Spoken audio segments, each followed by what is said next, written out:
Well, we're back at it again. Back to bottled water. Nestle. That's the brand I'm drinking. The brand that's trying to privatize water. Shut people out. Shut poor people out, especially. Only premium prices for Nestle water. PWSA, man, the incompetence. I'm here in Millvale, and we're under another boil advisory. Yet again. How many times has that happened this year? In multiple areas in the city, especially here in Millvale. Millvale's been hit hard with the non-stop water boil alerts. It's been one time after another. And man, People's Water, with their new shiny facility, times like this make that seem nice. But don't get on the People's bandwagon just so quickly. Remember, it was a private company that the PWSA hired that mismanaged us into so many of the messes that we have right now. But man, incompetent. The PWSA is just so incompetent. It's awful. I'm here. What the hell is a water buffalo? That's one of the things. There's a water buffalo now at the community center here in Millvale. And I have to go to the community center to a water buffalo. I don't even know what the hell that is, but I feel like it's like going to the well in some old ancient village. It's just stupid.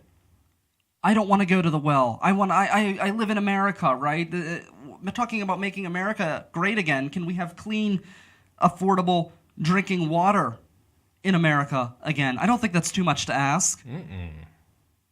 Clean water. Living here in Pittsburgh, it's like living in a third world nation. So I don't know. I don't know what the solution is. We need to fire the head of the PWSA. We need to reorganize the PWSA. The PWSA needs micromanaged to hell. I'm sick of it. And where I live, it's every other week. And imagine that it happens in Millvale. Surprise, surprise. It happens in Millvale, a town that has no say. I, Brian Crawford, on River Talk, this program, on the River's Edge Radio Network with Jay Cooper. I am a victim. We're all victims here in Millvale. We are subjected to the PWSA and their incompetence, but we have no representation in the PWSA because our water was sold to the city of Pittsburgh, who has mismanaged it. We put our faith in the city, and the city has done us wrong. Here we are with a water buffalo. Is that some sort of an animal? What the hell is a water buffalo? Do you, squeeze the udders? Do you stick your hand under? Do you stick your head underneath some sort of animal's udders and it shoots out water? I don't know what a water buffalo is. If you do, please let me know.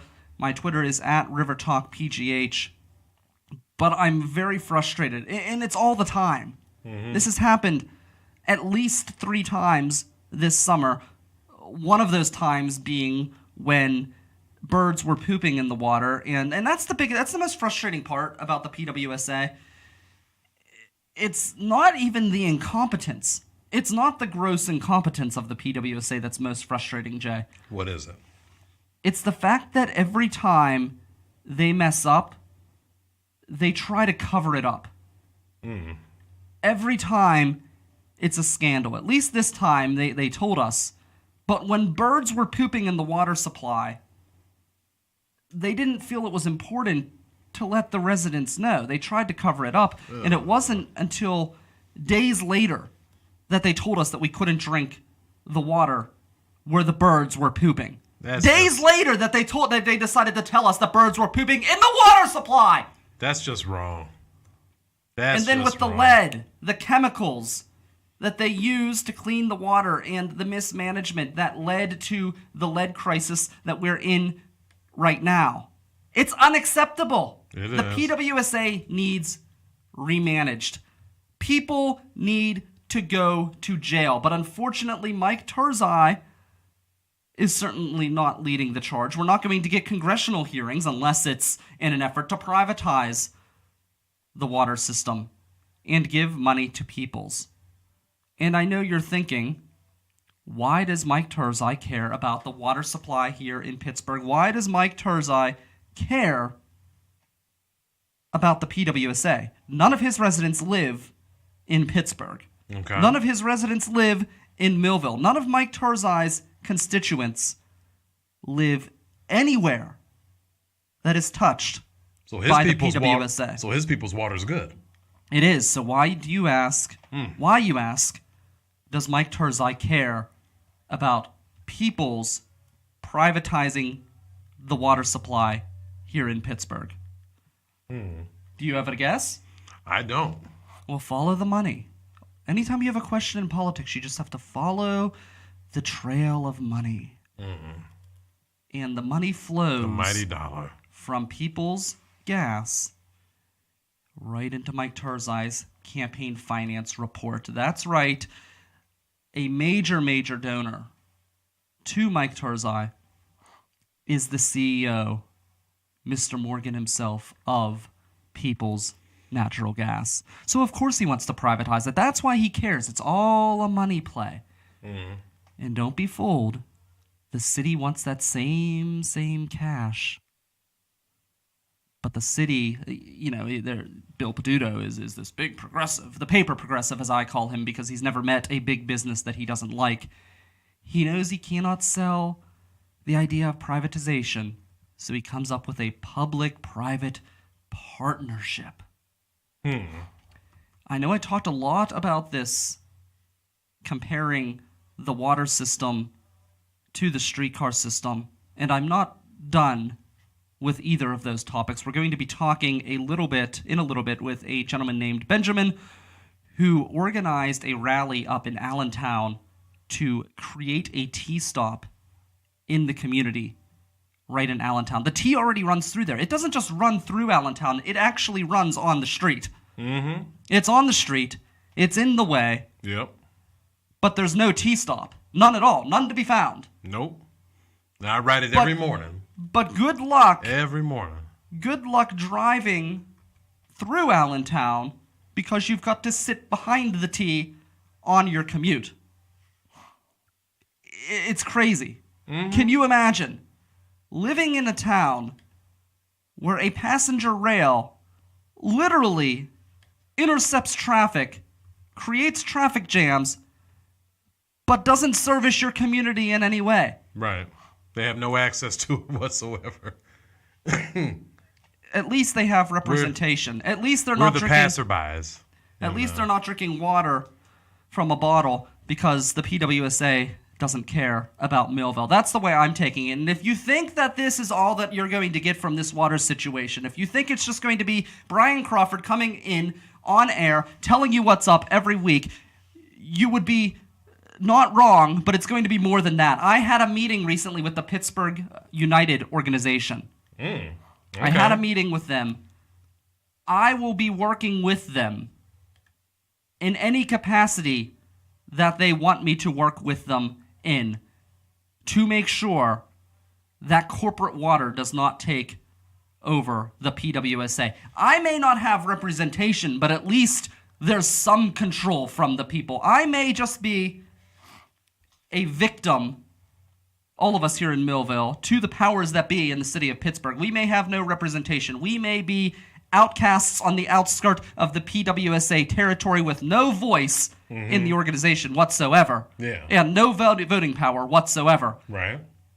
But at least there are people in the city who also would rather drink water out of the tap than buy plastic water, which isn't even good for the environment. You would think for a progressive government, they would be making water the top priority so people aren't using plastic water because you know how terrible that is for the environment. But no, they don't care.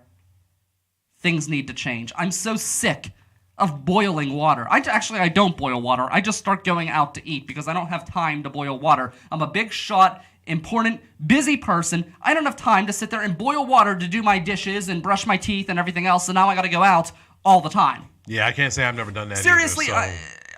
I just don't have time, and I just gamble with the teeth, so hopefully they don't fall out, because I'm going to brush my teeth with the tap water. I'm not going to boil it. Well, the water can't be any worse than the water in, should I even say it, in Great Britain? I hear they got bad water.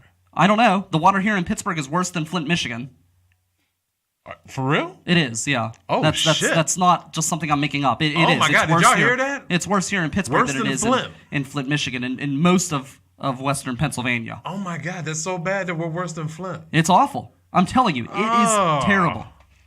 We're going to get more into the water situation. We're going to talk about the potential T stop in Allentown, the movement to get the T to stop there, and, of course, my plans to increase the T service all throughout western Pennsylvania. And at 7:25, Benjamin is going to be calling into the program. We'll answer his call then, bring him on air. He was there. He organized the protest. He is the man on the street. I wanted to go to the protest. Even though I had this show this evening that I had to plan for, I had every intention of going to this rally to bring a T-stop to Allentown. And I know you ask, Brian, why do you care? You don't live in Allentown. I do go there at times, though. And bigger than that, more T-stops, expanded T-rails is something I'm very passionate about. And I don't care if it's in Millville or Allentown or anywhere else in the city of Pittsburgh. It's an important issue, and we all need to be connected through the rail system. I wanted to be there. The traffic going into the West End Bridge was so horrendous today. I couldn't do it. I couldn't get there. I tried multiple angles, multiple directions to get across the West End Bridge. It was going to take me so long to get there that it wasn't worth the time. I could not justify the time. And I literally sat there waiting at the West End Bridge, thinking to myself, I wasn't even thinking about the rally. I was just focused on the destination. Okay. And I thought, wow, it would be really nice if the T went to Allentown. I could have just walked to the T and got there, not even thinking about the rally. And I thought, well, oh my God, this is why this rally is so important, because I'm sitting here and I can't get to Allentown in a car. Yeah. Imagine the people who don't have a car. And I know people will say, oh, well, there's a busway in Allentown, just take the bus. Do you know how many stops there are on East Carson Street? A lot. To get to Allentown? A lot. It doesn't go the short way up by Smithfield Street Bridge. No, it goes all the way down Carson, hits every rinky-dink corner on Carson Street before it climbs its way into Allentown. It's extremely inefficient. Meanwhile, the T would take you there in seconds going from Station Square. There's no route in between. Right. It just makes common sense. Let's get into Cooper's Corner. And let's try to get through this because we have a phone call. We may have to interrupt Cooper's Corner if Benjamin of the Allentown Rally calls in. All right, that's cool. That's cool. Benjamin Prisbilla is the full name. All right, well, to save time, I will skip the beatboxing. All right, no beatboxing. There will be no beatboxing today, but so we got important shit to get done. Yeah, there's a lot of shit that we need to talk about, and this, and I found this one interesting. This one is actually about jobs. There was an article I saw. It said 24 jobs that no longer exist in the United States. Now, of course, we don't have time to name all the 24, but you got a top 5, right? Top 5, 6, something like that. Yeah, I came up with something, and I'm trying to find it right now because I had it all saved up. And where the hell is it? Well, oh, here it is. Found it. All right, what do we have? Here we go. Here's a good one. I like this one because I never knew this one existed. Jobs that no longer exist here in the United States of America. Here on River Talk on the River's Edge Radio Network. All right, this job is called Knock Her Up. Knock her up? No, not knock her up. Knocker. Knock her up. Knock her up. Yep. What is a knocker up? Well, okay, this is for this actually happened during the Industrial Revolution, sometime between the 50s and the 70s. For people who hated their alarm clock, waking up to the beeping of a clock sound, they used to have people during the Revolution. They were paid to wake the clients up for work by knocking on their doors and windows with sticks. Oh wow! Yeah. That's awesome. Yeah. I like that. It's almost like the house call whenever you are at a hotel and you call for the wake-up call, Yes. and your phone rings. Yes. It's an ancient, primitive version of that. I imagine you had to be wealthy in order to pay somebody to wake up, to come wake you up. I know, right? That must have been nice to do that. You know, you're just basically, because, you know, in those times, you know, people just walk by, they had a stick, they're just banging on the window, and they just walk on and move on to the next home. Wow. Or the next apartment. What else do we have? That's great. Yeah. Okay. This one was good. Oh, I got to use the bell for this because I found this interesting. The old bell. Yeah. Bring it in front of the camera. Yeah, right in front of the camera here. All right. So you can see it. The town crier. The town crier, yeah. Yes. The town crier. Some of y'all know about this. They were responsible for publicizing court orders, usually by way of shouting in the street, so that everyone in the area was able to hear of the news. Sometimes they just talked about things that were just going on in the community, you know. Now we've got Facebook. Right. Yeah, exactly. We got Facebook. We got everything. But back in the day, people would stand out in the street, and to gain attention, they would shout out, "Oh yeas," or "Hear ye." You've heard that before. Hear ye, hear ye. Hear ye. Yeah, I thought that was interesting. Ringing a large handheld bell. Well, this one don't have a handheld, but, well, sort of. Actually, yeah, it does. That's a cowbell. The bell I think you're talking about has a handle. Yeah, kind of like the ones they use at the Salvation ringer Army. at the top. Yes. Yeah. So, in England, they were known to wear, you know, the ornate clothing and the tricorn hats and all that stuff, and it was just really cool to have that, and it would just gather the people in the community around and just to hear the news. All right, this one is interesting. Yes, I found this one interesting. A book peddler. A book peddler? Yes, book peddlers. Back in the 18th and 19th centuries, booksellers would travel door to door rather than setting up a brick and mortar location. Okay. People would actually go to people's houses trying to sell. It's kind of like Amazon. Yeah, pretty much. And I remember seeing that on television, like all the black and white TV shows. Basically, all of these People jobs would still exist. They just are different now. Right. It's just different now. Okay. Now you don't have people coming up to your house with a whole stack of Encyclopedia Britannicas trying to. Can you imagine that job? That would be get you heavy. Books are heavy. Books are not light. No, they're not. Especially hardback books. I could just imagine what those people went through carrying all that shit. And encyclopedias, my God, didn't they do away with that? I could have sworn. Didn't we talk about that? Well, don't we have Wikipedia now? Well, yeah, we do. But I thought we talked basically about that everything on the show. Still exists. We it's talked just about digital how now. Encyclopedia. Yeah, I think they just went to a website now. Like they don't even do print anymore. They just freaking retired, man. All right, this one's funny. I like this one. A herb stewer. Herb stewer. A herb stewer in the 1600s. So you just stir herbs? Is that well, this one is funny. You're gonna like this one. This was during the 1600s when the plague was around.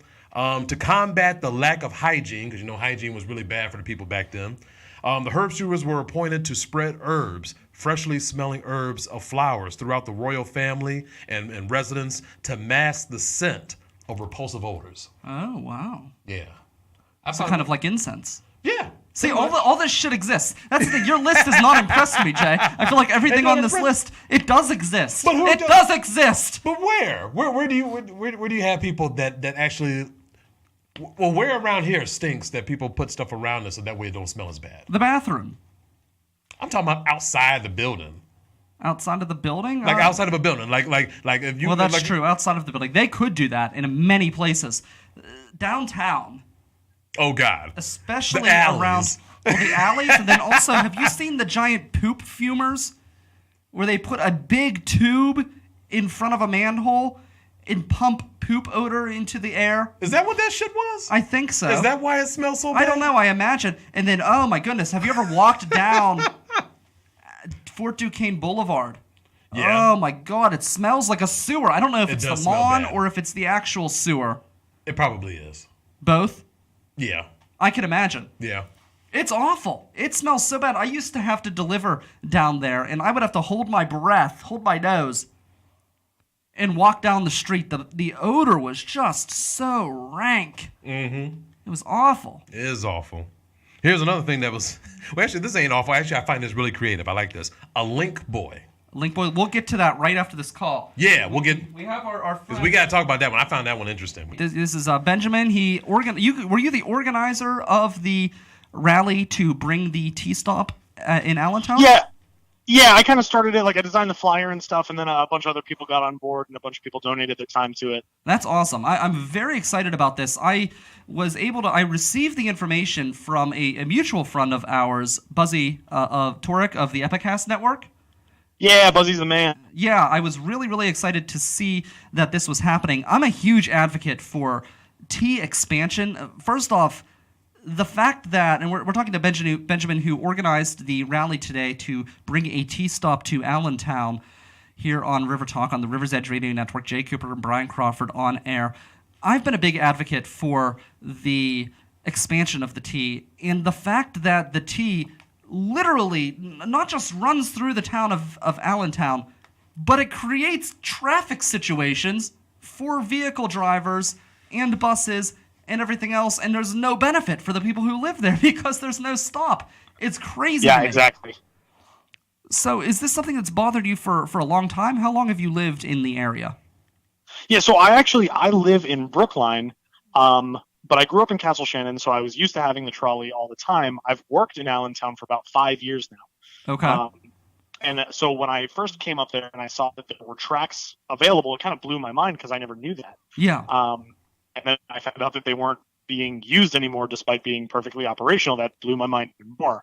And then even more than that, whenever, something goes wrong with that tunnel, they divert through Allentown.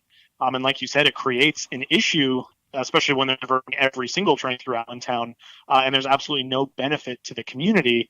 So it feels, a bit like a slight. I know they cut service back in 2011 because of, they say low ridership, and it was a financial decision, I guess. But the neighborhood is completely different now. How much money could they possibly is so lose? Much more active. Yeah, you're absolutely right. And how much money could they actually lose when the train literally rides through there anyway? It's not like you're losing money because you're adding more track or you're diverting out of the way. It literally stops on the way. People are going to pay to use the T to get to downtown, whether there's an extra stop or not. My goodness, you get past Allentown and you stop every little rinky-dink neighborhood in the South Hills. That could take forever. So adding one in Allentown, it just makes sense. And I just can't imagine how they would lose money. I guess time is money, but when you're the only game in town, I feel like it's not like you're going to lose people to your competition. There is no competition. It's the team. No.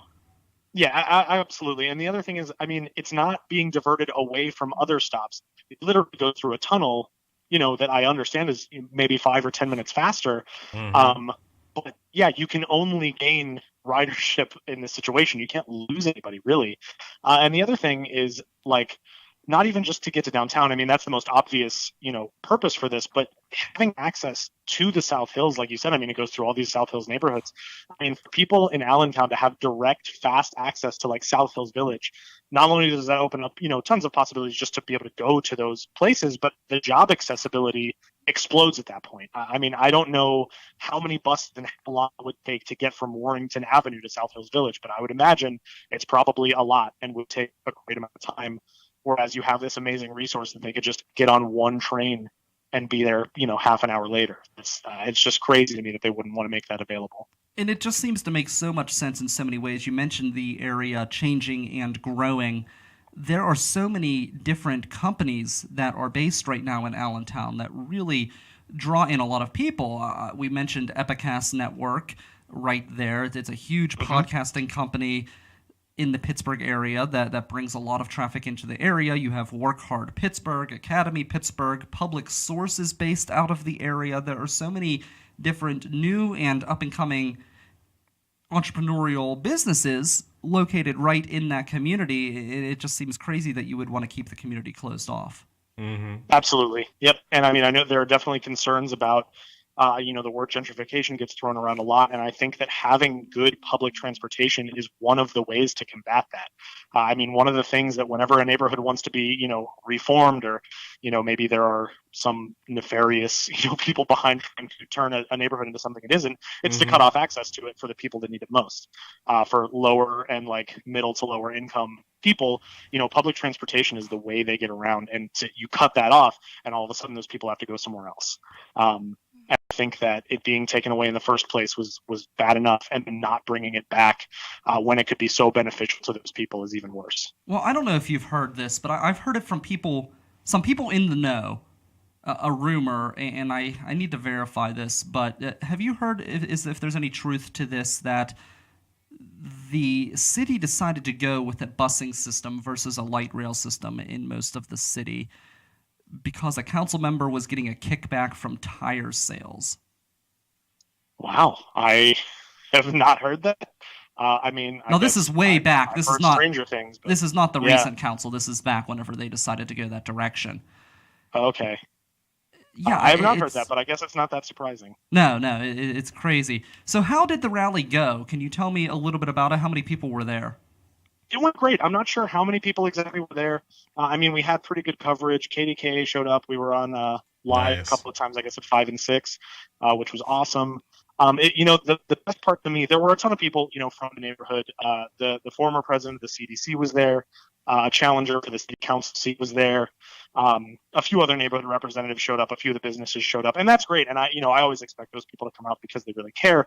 But the really, the thing that made me feel best about it was just the neighborhood people coming by, even if they didn't know what the rally was for at first. Hearing them kind of light up whenever they heard, like, hey, yeah, we're trying to get trolley service to stop here, and everybody thinking that was so great, and being really behind that.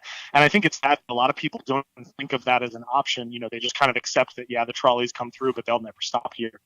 To see them get so excited about the possibility of that happening, that made it all feel worth it. And I think as a result of that, the event went really well. So do you think there's going to be another event in the future to try to really push this issue? I absolutely hope so. I mean, my goal for the next one would be to get some of the community groups more involved. I mean, this one was very, very rushed at the last minute. I'm no community organizer. I'm not, great at this stuff. It is not my profession at all. So I would love to get some people who really know what they're doing involved, and who are really passionate and who really care. To get involved in the next one. Have you reached out to any businesses in the Allentown area to see if they would be interested in getting involved? Because I feel like a lot of these businesses in the area would be a huge advocate of a T-stop there, because it makes it easier for them to then hire the best people. Not that you're not a good person if you only have a car to get around, but right. you open the opportunity up for so many other people who may not have a car at the time, or may choose not to have a car to get into your area. Mm-hmm. So not only does it bring business in the terms of foot traffic of actual sales, but even for hiring people, it really creates so many more opportunities. Oh, yeah. Yeah, absolutely. And we did pass out flyers to all the businesses that we could this past week. Like I said, everybody was really receptive to it. We got a lot of really great feedback, and I think that would absolutely be beneficial to have, as many people involved as possible. Like I said, this one was very quickly thrown together, sort of last minute, just because the trains are currently running through Allentown, but after this weekend that's not the case. And but it's not just an issue for whenever the trains come through Allentown. It's an issue all the time. I think it's even more of an issue when they're not there. Yeah. Now, you said there was someone who was running for council that attended the rally? Yes. Now, that person is committed to putting a T-stop there, or are they just looking to see what the people are thinking? I think it's a little bit of both. I think that they definitely seem very warm to the idea. They live in the community. As far as I understand, they've lived in the community their entire lives. Mm-hmm. I won't speak for them, but definitely seemed receptive to the idea. And I think it's also just, be out there and see what people are thinking. There were times this week that I definitely felt like maybe I'm way off base and people around here absolutely don't want this. But that's not really the feedback I got. That's good. That's good to hear. Now, I have this dream, Benjamin, that I'll tell you. I have a dream that the T will be expanded all the way up into the northern suburbs, all the way to the airport, and then all the way to McKeesport, because McKeesport's an area where they desperately need better public transit. Yeah, you're dreaming, and man. I feel like, in my dream of a perfect transit system, there will be no buses downtown. You have to take the T, and the buses will bring people to the T. Do you think we'll ever see a day where that dream can be realized? Pittsburgh has definitely grown in the nation's view over the past decade. And hopefully, I think we are behind infrastructurally in terms of, you know, how some people view us. They read articles about like it's, you know, a most livable city or whatever, which is true for some people and really not true for some other people. Oh, I agree. To me, our public, well, in many ways, living in Pittsburgh is almost like living in a third world nation. You can't drink the water. You can't get around in public transit. It's crazy for a city in the United States of America that's supposed to be moving forward. In so many ways, we're so far behind. And can I just say that I've been through Allentown, that main street that they run the T down. What's the name of that street again? That's Arlington? Or is it's East Warrington Avenue, and then it turns into Arlington. Mm-hmm. Okay, cool. Yeah, because, you know, I used to go out there at night and stuff, and then, of course, I'd be left stranded because, you know, the buses stopped running and stuff. And then, of course, now there was a time when there was actually a T that would run down there, but I don't know if they ever stopped. Well, that's what he's saying, is they diverted through Allentown at certain points. Right, that brown line. And I haven't seen that in many years, so that one's gone now. But I mean, Allentown is a nice neighborhood. I mean, they just on that main street alone, you got the tattoo shops, you got I believe Black Forge Coffee. Yeah, it's down there. Forge is right next to East Warrington, right? Arlington. Right. They do a lot of great things there. My old friend Matt Thornton runs a vape shop down there, which is pretty cool. Has one of the best Chinese restaurants. I mean, I used to order from them all the time. I can't remember the name of the place anymore because they don't deliver into my area no more. But when I did order from them, oh my God, good stuff. They got a daycare down there for the people in the community, which is really awesome. We don't have one in Beachview, which is nice. They got a nice little corner store up the street. It's nice. It's nice. I really think they should put a stop there. You know, I would like to go through Allentown.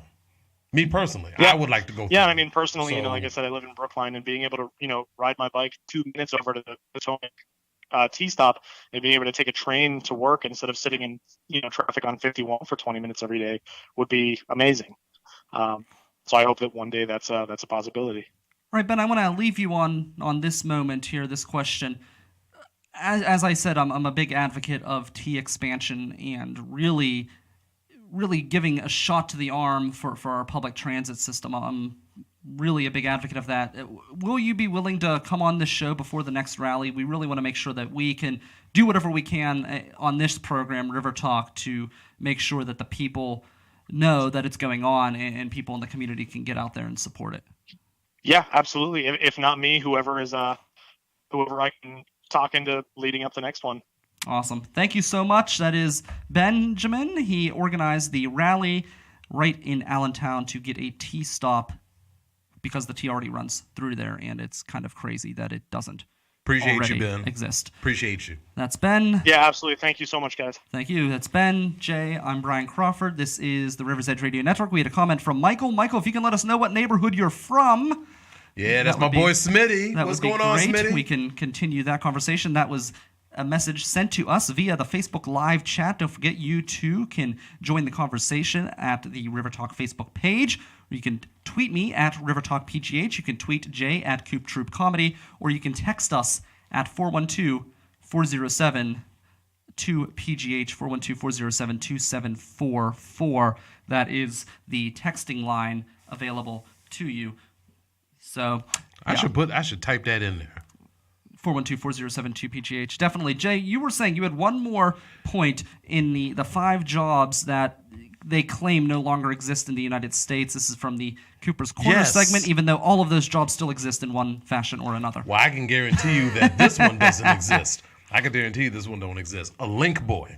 A link boy. Yes. In London, during the Middle Ages, link boys could be found carrying torches along the streets at night. Now, some people, you know, they had some that were privately employed, and while others offered their lighting to pedestrians in exchange for a small fee. So when people, because, you know, there were no lights back then, you know, there was no, what the hell was this? What the hell was the guy named that made lights? What the hell was his name?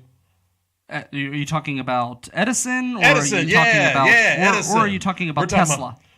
I don't know who the hell that is, but Edison, before this was happening, way before Edison. So, you know, they didn't have lights back then, so they had torches when they walked around at night, and they used to pay these kids. What about the child labor in these underprivileged companies that make the light bulbs on our cell phones that people use to get around? I mean, technically, those kids, in a way, are doing the same thing. Yeah, for themselves. That's a stretch. They're I'll not give it. doing that. Yeah, you really stretched that one out. You really stretched. And something told me you was gonna do that too, and I was like, no, don't you dare go there. No, that's bad. But if you do want to talk about child labor laws, I will throw this one in. This is the last one. A breaker boy. A breaker boy. Now, to separate impurities from coal and American coal, the breakers, they relied on breaker boys to, and these were kids ranging from age 8 to 12. This job was often labor intensive, and they were to separate them. That's what their job was. What was their job again? Explain that. Okay. Explain it in layman's terms, real quick. Just right. your opinion. Don't read it. No. I got to do it. Just so okay. Hold on. It's a live radio show. What I is know it? It's a live radio show. Okay. Their job was to separate the coal from things that wasn't coal. That's basically the layman terms of it. Now I get it. All right. But then the in the early 20s, the child labor laws began to be more strictly enforced, and coal separation technology improved. So it doesn't exist. So kids 8 to 12. So in other words, robots are no longer doing it. used. So it still exists. The robots are doing it. Robots are doing it, but not kids. All of these not jobs 8 exist. to 12. Not the 8 to 12-year-olds. All right. Oh, I hear the music. We've got the Hoodrat of the week. Oh. Here on the River's Edge, bringing back Hillary Clinton. Yes. We came, saw, and died. All right, it's that time. Yes, it's that time for Hoodrat of the Week. And there were so many people to talk about this week. But I had to talk about this guy because this guy went viral. The guy's name is Doug, I believe. Yep, his real name is Doug. But he goes by Paul Flart on Facebook. Paul Flart. Paul Flart, yeah. This is a security guard in New Jersey. They're not saying where in New Jersey, and they're not saying what company he works for or where this took place. But what happened is this man is responsible for, in his downtime while at work, he would make a bunch of videos, all within a course of 6 months, of him farting. And he would make, just like how people can see behind me, the faces he would make. He would record himself at work, at the desk, farting, making faces as he makes farts and stuff. So what he did was he combined them all and made a nice long video out of it and making a nice little tune out of his farts. And why do people think farts are funny? You're a comedian, Jay. Tell me why farts are funny. Why do body parts that make noises, why is that a funny thing? I don't know, but I do laugh sometimes when I people have fart. never laughed at someone You never laughed farting. at someone farting? I don't think it's funny. I think it's disgusting. It is disgusting, but funny too. Because I don't think it's funny. I can't think of anybody that just hears somebody fart, like especially if it's one of them wet, nasty ones. Ugh. That like that, and then There's just nothing funny about it. It's disgusting. And then the smell goes back into the back cavities of your nose, up and in then the down your membranes throat and into your stomach, and then your entire body is then infested with fecal matter. How is that funny? That's disgusting. I don't know. It's a weird human reaction. Especially where I work, there's know. this bathroom. They have all of these bathrooms, and there's no ventilation. So not only do you smell, that awful smell, but it's humid as well, so it's like wet. It's like you're bathing in other people's farts. Now that is nasty. It's horrible. Because when I used to sit in the sauna at the gym, guys would fart, and that's just like all in the air. I can't go in the sauna It's already anymore. hot. It's already humid, funky. People are disgusting in the sauna. They go in there, they go in there and they start working out and listen to music. And it's like, I go in there to relax. I can't stand going to the sauna any longer. Right. Well, here's what happened. Okay, his video, everybody kept sharing it over and over and over. It went viral. So viral that Reddit picked it up. Oh, wow. Yeah, Reddit picked it up and then contacted him personally and said, hey, dude, you should send this to Jimmy Kimmel. Okay. Live. Because when you're hot, when you're hot, you're hot. So you got to put it out there. I don't know if he did it yet, but when it went viral and the company found out about it, they fired him on the spot. But here's what was funny about it. He was recording at the time he got fired. He recorded the whole fired session, which I thought was funny. That's actually interesting. Yeah, I would find like that interesting to see someone get fired in real life. Now, did he get fired like Trump style? You're fired. No, they were nice about it. They were saying, that sucks. Yeah, they were nice about it. They just said, because he was like, in his defense, he was like, well, I didn't show the company's name. I didn't show no logo or anything. So it don't matter. His face was out there. He represented a company. They had to let him go. And he looked at his camera phone, and said, well, guys, we just lost our job. And then he got up and left. Well, that's crazy. It's amazing what people think they can get away with. There was this lady. It was going viral on the internet. I don't have the story in front of me, but she was on Twitter, and she was using really foul language for being hired as an intern with NASA. Okay. So she's going on Twitter, I am an intern at NASA, bitches, or something to that effect. Going out there using bad language, and a man who is a famous astronaut or a famous person within NASA, he actually saw the tweet, and all he said was language. That's it. Yep. So then she starts cussing this guy out. Because she didn't know who he Twitter. was. Didn't know who he was. Yep. Started cussing him out, hashtagged NASA, and apparently he didn't even tell NASA. NASA found out from the hashtag and fired her from the internship.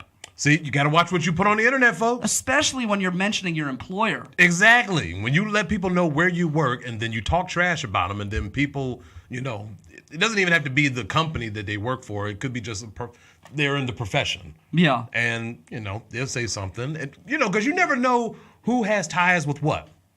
You never know. You got to watch what you say around people. Speaking of people who get fired, you heard about the Arsenal Bull situation, correct? The Arsenal bowling lanes in Lawrenceville? Yeah. So there was a sign at the DJ station at Arsenal Lanes, and I'm curious to hear your thoughts on this story. It said no rap or hip hop. Right. And a gentleman or a DJ posted that picture on social media. It went viral. People are accusing the management and ownership of Arsenal Lanes for being racist and discriminatory because they don't want rap music in the place. They fired the DJ. Yeah. What are your thoughts on the whole situation? Hip hop is a part of culture, man. You got to have hip hop, especially in that area. People listen to hip hop. And I got to understand certain companies, they reserve the right to have, to not have certain music played in their establishment. And I get that. I understand. But at the same time, you got to play what people like, what people grew up listening to and stuff. You got to play something that gets people have the right to decide stay for themselves what music they're playing, and do they have a right to fire this gentleman for going on social media? I feel that was wrong to go on social media. Yeah, it was wrong to do that. I don't think it's wrong necessarily, but I don't think you should be surprised if you're going to be fired for publicly shaming the person you're working for either. Yeah.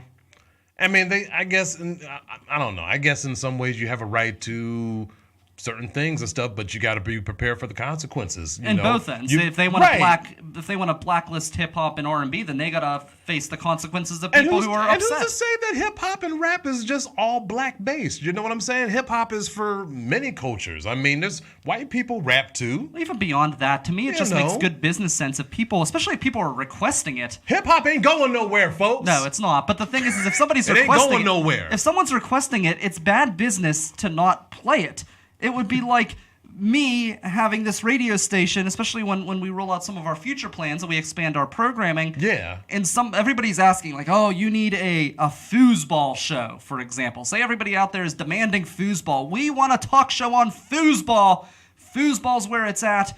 And I'm not you're talking about that table show, yeah, right? and I'm not a big fan of foosball. I think that's a boring ass idea for a show, but the people demand it. I find it funny. Well, I find it funny how on one side it'd be like white ones, and the other side they look painted, like they look like they're Mexicans or some shit. But I don't know if y'all meant to do it that way. I don't know, but my point is, it would be really, really, really, really stupid for me to refuse to bring a foosball show to the network if that's what's popular. Whether I like it or not, it doesn't matter. You know what? When we get off the air, I'm going to show you this video. They actually did a live human foosball game. Really? Yeah, they did it in right outside, and the people were lined up. They made the little square and stuff, and they could only kick in their area and stuff. They threw like a beach ball in there, and it looked fun. It looked fun. The people were playing because all you could do was kick. You couldn't touch the ball or nothing. So I thought that was fun. I liked that. When That when is we kind when we of get cool. when we get It's off kind the of air, like I'll the show that live to you. human chess. But it's just my opinion. I feel the people have the right to feel how they feel about Arsenal, and if they lose Yeah. business over it, that's their own And- fault. and that's but, exactly. But I feel like the DJ should have been fired. If you're going on social media and blasting your employer, it's a little bit different than the NASA situation, where the NASA situation was just her acting like a child. This was a guy bringing forth an issue that he felt was important, and I think that's perfectly fine, but he has to be willing to accept the consequences if he does something like that. And if Yeah. you make any post about your employer, especially if you're in the entertainment scene, Right. and you're somebody that people look to for your opinion, that's why I don't talk about my employer on this program. I may talk about work situations, but I never specifically mention my employer or talk about situations that I I've don't. done it, but I never tell people who I work for. I tell them that I work in a hospital. People know I work security, but they don't know. Most people don't know what company I work but with. That's kind of what I'm talking about. You're not going out there and saying, Right, I'll this still- hospital is a bad hospital or this No. hospital is a good hospital. You are just talking about work situations, but you're not Right. talking about the actual company. Right. And that's what I'm talking about. Right. I'll talk about the I break will- room. I'll talk about certain situations that happen, like Right. whenever I fell asleep trying to do my job because I was working overnight and trying to do everything else that we do with the network and the Milva Music Festival and everything else that I'm doing. But I Right. never specifically mention the business or what I'm doing, and I try not No. to say anything negative about the business because that's how I pay the bills. Right. I will badmouth the patients. I will badmouth certain employees, but I leave it at that. I really wish I could put. I threw some names out that I probably shouldn't have, and it's funny too because one of them is like a friend of mine on Facebook. Yeah. And he watched the show, of course, because she- everybody watches it. Okay, she watched the show. Well, because- hopefully she didn't watch the show because she definitely watched the show. I Everybody mean, watches the show. This is the most popular show on the interweb. Well, if she did watch the show, and if I still have the job, then cool. So You're good. Yeah. So I guess maybe she wasn't mad when I told her, when I said fuck you to her. 412-4072-PGH. That's the text in line. You can also hit us up on Twitter at RiverTalkPGH, at Coop Troop Comedy for Jay. I'm Brian Crawford. This is the River's Edge Radio Network. My man Smitty. Oh, I just want to say hi to people. I just want to say hi to He's my in man, the Mike Facebook Live Smitty, chat room. You can hit us up there Cinnamon, as well. Brazil, Kevin Skinner, all my people. Howie D is on there. Susan. Michael did say where he's from. Yeah. He said he's from Aliquippa, and his comment before Quip. reads that basically, I'm gonna paraphrase it here. It seems like it's saying that transportation has changed in the area, as well as education, and poverty and drug addiction is an issue, and it's growing by the numbers, he says. And he says that we will strive for better days for our children. And Amen to that. I know, especially Aliquippa, it's on the far outskirts, and those are the areas that are really hit hard. Yeah. We probably have it better than you do as far as public transit goes here in Millville, but I often feel a same kind of frustration where the bus only comes through Millville once an hour, but if I walk across the bridge to Lawrenceville, it's every 15 minutes. Yeah. And that's something that's always aggravated me, because I can walk across the bridge to Lawrenceville, but a lot of other people cannot walk across that bridge. If you're elderly or you have some sort of a disability, and those people, they don't have that opportunity. And really, the bus system, it's a public service. I personally have said, and I'll say it again, I'm willing to pay more in taxes to have a better transit system that is more equitable to everybody in the county. And it's extremely, extremely frustrating that people who do not live in the city are treated like second-class citizens when it comes to the Port Authority, even though it's a county-run organization and we all pay the same in county taxes, city or suburb. Yeah. And I would like to see that Port Authority system strengthened. In due time, maybe. And I'd like to be able to drink the water, damn it.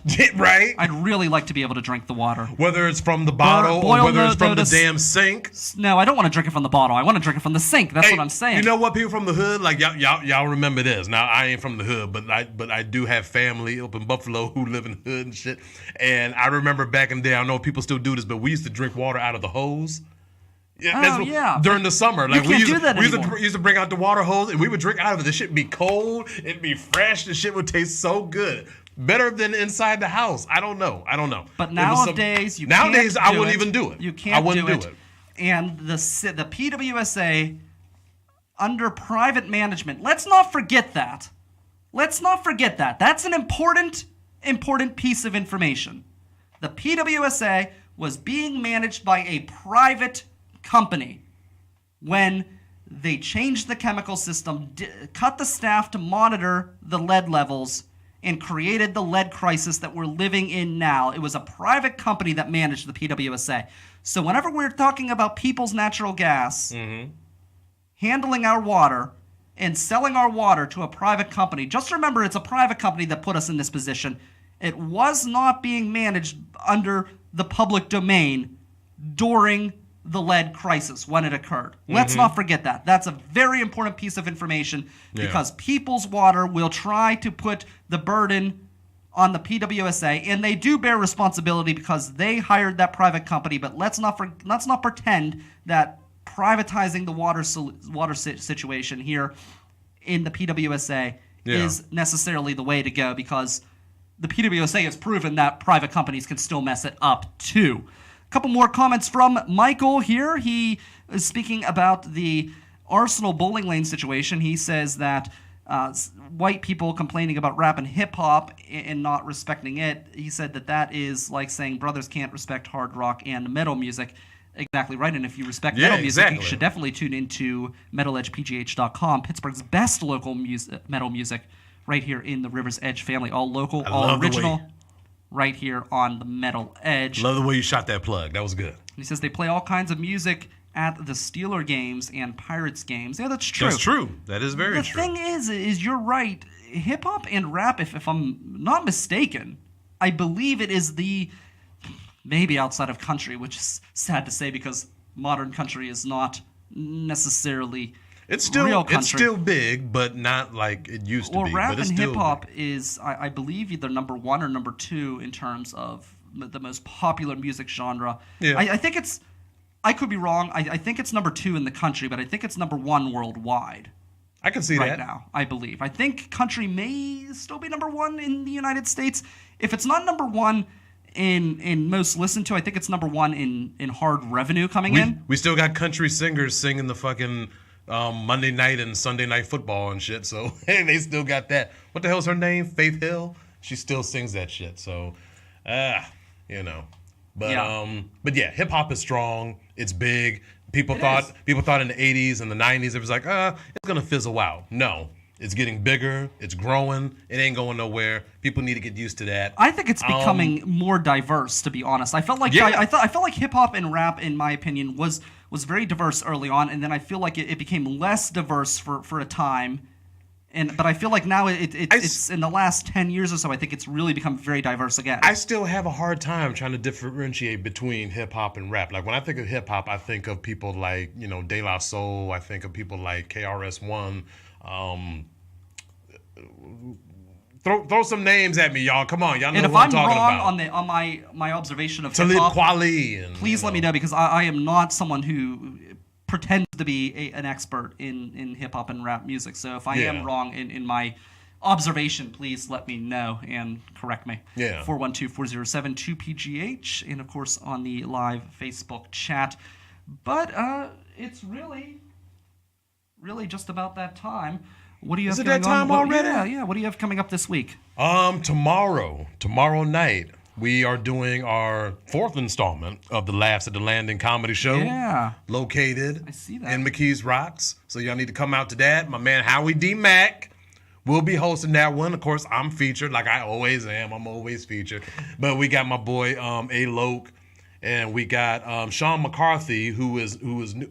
I haven't seen her in person, but I saw a video of her. She killed it at the Arcade Comedy Theater. And I said to myself, I told Howie, actually Howie told me, I'm acting like I'm taking credit for her. No, he brought her on the show. So y'all need to be on the lookout for her, because this woman is not only poetic, but she's funny as hell too. And then of course our man Don Arner, he will be headlining the show, and the guy is funny as hell. You saw him at the Ignorant Easter show. I've seen him a couple times, I believe, actually. Yeah, funny as hell. So y'all need to come out to that, man. It's tomorrow night at Rocks Landing and McKees I didn't Rocks. realize he used to be a 9 professional p.m. wrestler. Yes, he was a professional wrestler. That's really interesting. I'm thinking about getting him hooked up with Michael Sorg of Sorgatron Media and the Wrestling Mayhem should. show. I We feel like that should. would be a great connection. Absolutely. I would love to be a part of that too, because I'm a wrestling fiend. Yeah. Stay tuned. In about a week's time, a little more than a week, we have a big major announcement for the River's Edge and for the podcasting community at large here in Pittsburgh. You definitely want to stay tuned to River Talk for all of that information. Lots of big things. A big event, the annual Fall International Podcast Day event. We're doing something different this year. We've done something different every year, though, so I guess that's not really something to really that's shocking. But So we when definitely we come back next week, it'll be September, right? Yeah, I think we have one more show before September. We got one more show before. One Okay, more- and one more show. then we can count down. Then we can count down. Okay, To September 30th, International Podcast Day. and then all of Pittsburgh that stuff. PodCon. Okay, that was the big.